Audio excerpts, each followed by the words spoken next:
Welcome back, everybody, to the Deep Dive. This time, we're going way back to the period between World War I and World War II. Oh, yeah. You know, that time that really set the stage for, well, all the craziness of the 20th century. It really did. And, you've all sent us these excerpts, and they're pretty fascinating. I mean, there's just so much happening, right? We've got the Treaty of Versailles, Right. and then, all this nationalism is on the rise, alliances are shifting, conflicts are brewing. Yeah. It's not just in Europe, it's in Asia, too. Mm-hmm. It's almost like the whole world was holding its breath, Right. just waiting for the next, disaster to hit. It is interesting you say that because it really does feel like, after World War I, everyone's thinking, okay, peace at last. Yeah.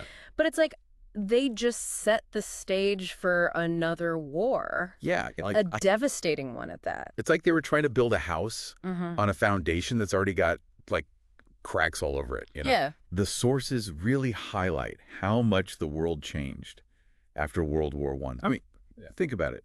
Germany lost 13% of its territory just because of this Treaty of Versailles. Just gone, yeah. Imagine, like, waking up one day and your country is smaller. Yeah, it was. Literally. It wasn't just about the land, though. No. Think about the psychological impact, right? They get blamed for the war, Mm-hmm. forced to pay these crippling reparations. Right. Their military's like totally restricted. Yeah. It was supposed to prevent conflict, the Treaty of Versailles. Right. But all it did was create resentment, Right. like a breeding ground for extremism. Yeah, it's like this pressure cooker, isn't it? All this anger, all this frustration, Mhm. just building and building. Yeah. And that's where guys like Hitler come in. Exactly. Yeah. He was able to tap into all that resentment, Yeah. give them a scapegoat, someone to blame. Mm-hmm. But it's important to remember Yeah. that the treaty wasn't the only thing going on, right? All right, right. There were other forces at play. Yeah. The rise of fascism in Italy, Uh-huh. the League of Nations failing. Right. It's complicated. Yeah, it's this whole web. Mm-hmm. Speaking of the League of Nations, Yeah. the sources don't really paint them in a good light. No. It's like they were supposed to be this big force for peace, right? Mhm. But they didn't seem to have any real power. A noble idea. Right. But, yeah, flawed execution. Yeah. They relied on cooperation from these different nations, which history's shown us that doesn't always work out so well. Yeah. And the Manchurian crisis is a great example of Oh, that. yeah. 1931, Japan invades Manchuria, which is part of China. Right. And the League condemned it, but they didn't really do anything to stop it, So they just stood by pretty much. while Japan just broke international law. Basically. Yeah. Like, what kind of message does that send Right. to other countries that have, expansionist ambitions? Well, I mean, right. it didn't deter them, that's for sure. The League failing to act in Manchuria, Right. it just emboldened other aggressors like Mussolini in Italy. Right, right. Yeah. The sources mentioned that Italy felt cheated, too, after World War I. Mm-hmm. Even though they were on the winning side, They were. they didn't get all the territory they were promised. Right. Yeah. And Mussolini, he was great at using that Right. that feeling of being wrong. Yeah. Like, we'll restore Italy to its former glory. We'll build a new Roman Empire. Yeah. Powerful stuff. And it worked. It's amazing how these, like, charismatic leaders Yeah. can just twist things, Uh-huh. manipulate people's emotions, Yeah, it's get unfortunate. their own way. Yeah, it's a timeless story. Totally. And speaking of charismatic leaders with, dangerous agendas, Yeah. we can't forget about Hitler's rise to power in Germany. No. So after his failed coup in 23, Right. he comes to power legally in 33. Yeah, how does that happen? I know, right? It's like you go from a failed coup to leading the whole country. Well, the Weimar Republic, that was the government in Germany at the time. It was Mhm. fragile, Yeah. Hyperinflation. Right. Unemployment was crazy high. Yeah. Everyone felt like things were unstable. It sounds chaotic. It was. And that's what Hitler and the Nazi Party used. Right. That chaos, all that fear. Mhm. They had propaganda. They made promises. Yeah. We'll restore order. Make Germany great again. It's like people were so desperate for a solution Yeah. that they just ignored the warning signs. They did. They They did. did. And once he was in power, Yeah. he moved fast, Really. dismantled democracy. Wow. In a year, it was a totalitarian state. Wow. No opposition. Right. And he started putting his vision into action. It's scary how quickly that can happen. It is. Yeah, so we've got Germany with Hitler, Right. Italy with Mussolini. Yeah. It sounds like Europe is like one little spark away from exploding. Yeah. And the sources suggest that Asia's not much better. Oh, right. Yeah. Things are rough over there, too. Just as volatile over there. Yeah. Like Japan, just like Italy and Germany, they've got these expansionist ambitions. They're already in Korea, Taiwan, Right.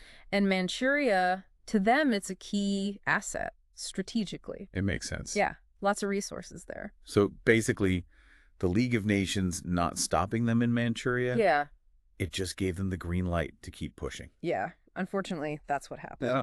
And while all that's going on, China's got its own thing going on. Right. A brutal civil war Right, between the Kuomintang and the Chinese Communist Party. Yeah. That just makes things even more complicated. Yeah, I bet. Wow, it's incredible. Yeah. How much was happening all at the same time? Yeah. You know, before World War II even started, we've got these, like, aggressive leaders popping up everywhere. Yeah. A global depression that's messing up everybody's economy. Yeah. Right. And nobody seems to be doing anything about it. Yeah. It's like, It's like watching a train wreck, you know? you said it. But in slow motion. The world was teetering. Yeah.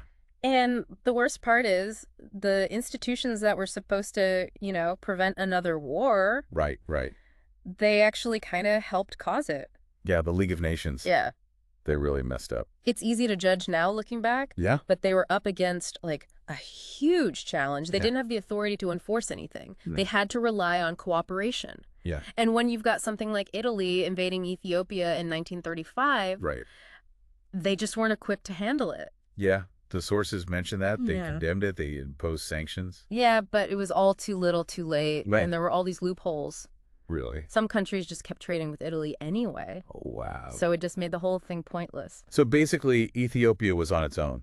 And that just showed everyone how weak the League was. Exactly. And it emboldened guys like Hitler. Oh, yeah, for sure. So while Italy's conquering Ethiopia, Hitler's making his own moves. Right. Like remilitarizing the Rhineland in 1936. Yep.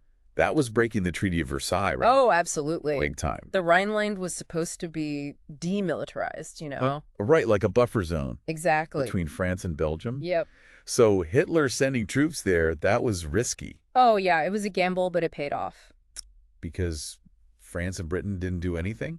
Well, some people wanted to do something, Right. but they were too afraid. Of another war. World War I was still fresh in everyone's minds, Mhm. and nobody wanted to go through that again.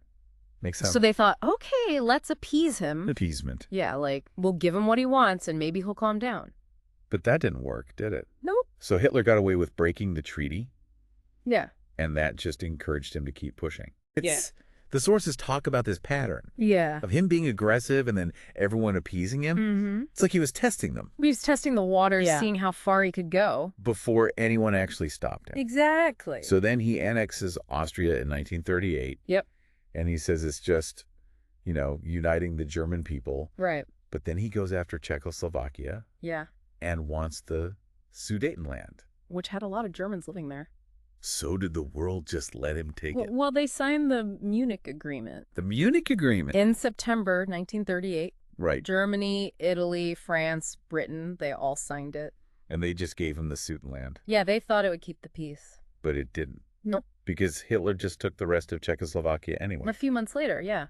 So appeasement backfired. Big time. It just showed Hitler that nobody was going to stop him. It made him bolder. And all this is happening Mm-hmm. while everyone's forming these alliances. It's hard to keep track of who's with who. It is a tangled web. So you've got the Rome-Berlin axis. Right. Germany and Italy, 1936. And then Japan joins in, Yep, the Anti-Comintern Pact. which was supposed to be about, like, fighting communism. Well, that's what they said. But it was really just about them helping each other take over more territory. Pretty much. So it's like this gang of dictators Yeah. who all want to rule the world. Basically. So what were the democracies doing about all this?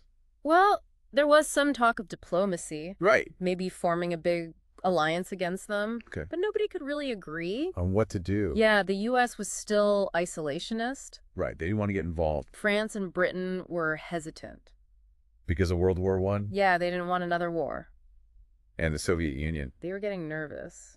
about Hitler. Yeah, even though they were communists. So everyone was kind of looking out for themselves Yeah. instead of seeing the big picture. It's like they were so focused on their own problems Yeah. that they didn't see the even bigger problem coming. Which was another world war. Exactly. You mentioned earlier about Hitler's New World Order. Oh, right. What was that all about? So Hitler, he didn't just want to, like, take back some land. Right. Or even conquer Europe. He wanted the whole world Wow. to be ruled by what he called the Aryan race. The Aryan race. Yeah, and of course Germany would be in charge. So it was about more than just power. Yeah. It was about changing everything. His whole ideology was based on racism and anti-Semitism. Right. And that's what led to the Holocaust. It's scary to think about. It is. How close he came to actually doing it. It shows you how fragile peace really is. Yeah. And how important it is to stand up to extremism. Because if they hadn't underestimated Hitler, maybe they could have prevented the war. Possibly, yeah. Wow, this is a lot to take in. It is. You know, we've gone from the Treaty of Versailles right. to the rise of fascism, Yeah. the League of Nations failing, appeasement not working, Right. and all these crazy alliances. Yeah. It's amazing how it all just led to war. It all connects. So where do we go from here? Well, I think the next chapter is, Yeah. you know, World War II actually starting. Right. When Germany invades Poland in September 1939. Right. That's when it all kicks off. That's when the world changes forever. Exactly. Okay, so we've talked about all the things that led up to World War II. Right. And it's pretty clear the world was ready to explode. Yeah, just waiting for that spark. And then September 1st, 1939, Germany invades Poland. That was it. That was the spark. Yeah, Hitler just went for it. He thought nobody would stop him. He'd gotten away with so much already. But France and Britain actually declared war. Yeah, just 2 days later. They had to, right? Yeah. They promised to protect Poland. They realized appeasement wasn't working. Right, they had to do something. Hitler couldn't be contained anymore. The world had changed. Yeah, it was a new era. An era of, well, huge war. The biggest one yet. The sources really show Yeah. how different World War II was. Definitely. I mean, it wasn't just armies fighting, right? Yeah, it was total war. Everyone was The involved. whole world. And the technology, died. tanks, airplanes, radar. And then the atomic bomb. It's crazy how fast technology changes during war. It changes everything. It makes war even more deadly. For sure. So much destruction. Yeah. Cities were destroyed. Millions of people died. It's hard to even imagine. And the world was never the same. It changed everything. And then, you know, there's the Holocaust. Right. Just horrific. 6 million Jews killed. And other minorities, too. Just because of Hitler's ideology? It's a reminder of what can happen Yeah. when hatred takes over. We have to remember this. We can't forget. We have to learn from it. So it never happens again. But World War II wasn't the end, was it? No. It led to the Cold War. Right. The U.S. and the Soviet Union. Two superpowers fighting each other. But in a different way. You know, not with armies, but with, like, spies and bombs. Proxy wars, espionage. It's like the world went from one crisis to another. In a way, yeah. The Cold War started during World War II, didn't it? It did. When the Allies started disagreeing. Yeah. And the differences between communism and democracy became even clearer. This deep dive has been, wow, really eye-opening. I know, right? It's amazing how everything's connected. It all goes back to World War I, really. And those decisions shaped the whole 20th century. It shows you how important history is. Yeah, you have to see the big picture. And learn from the past. Because if we don't, Yeah. we're just going to keep making the same mistakes. And that leads to conflict. Exactly. And suffering. We're still dealing with the effects of these events today. Oh, yeah, for sure. Nationalism, the threat of nuclear war. It all goes back. But if we understand the past, Mm. maybe we can make better decisions now And in the future. and create a better world. A world without war. That's the goal. Well, this has been a fascinating journey, It has. exploring this really important time in history. I hope our listeners will keep learning about this Yeah, it's important and use it to make a difference. to make the world a better place. Exactly. Thanks for joining us on this deep dive. My pleasure. Keep exploring, keep questioning, and keep learning. And we'll see you next time. Bye, everyone.